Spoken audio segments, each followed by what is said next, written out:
చనిపోయిన వారి ఛాయాచిత్రాలు అంటే ఫోటోలు పూజ గదిలో పెట్టుకోవచ్చా? ఇదో పెద్ద సందేహం. పూజ గదిలో ఎవరి బొమ్మలు పెట్టుకుంటాం, ఎవరిని పూజిస్తామో, ఎవరికి రోజు ధూప దీప నైవేద్యాలు సమర్పిస్తామో వాళ్ళ చిత్రాలు మాత్రమే పూజ గదిలో ఉంటాయి. ఒకవేళ చనిపోయినటువంటి వారు ఎవరైతే ఉన్నారో వారు బ్రతికి ఉండగా కూడా వాళ్ళని పూజించేటంతటి గౌరవం మనకి ఉంటే, పూజించటం అంటే బతికుండగా పాదాల మీద పువ్వులు వేసి అవి చెయ్యం కానీ పూజించినట్టుగా, అంటే వాళ్ళు చెప్పినటువంటి మాట చెప్పినట్టుగా ఆచరిస్తూ దైవ సమానులుగా కానీ గురువులుగా కానీ వాళ్ళని భావించి ఉన్నట్టయితే అప్పుడు వాళ్ళ ఫోటోలు మనం పూజ గదిలో పెట్టుకోవచ్చు. గురువులు కానీ దైవ సమానులుగా కానీ భావించిన వాళ్ళ ఫోటోలు పూజ గదిలో పెట్టుకోవడం తగి ఉంటుంది.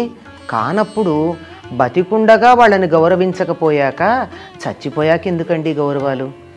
బతికుండగా పెట్టాలన్నాం, బతికుండగా గౌరవించాలి. అవేమీ లేని తర్వాత చనిపోయిన తర్వాత ఏం చేస్తే మాత్రం ఏం ప్రయోజనం ఉంటుంది? లేనప్పుడు మామూలుగా ఇతర ప్రదేశాల్లో పెట్టుకోవచ్చు.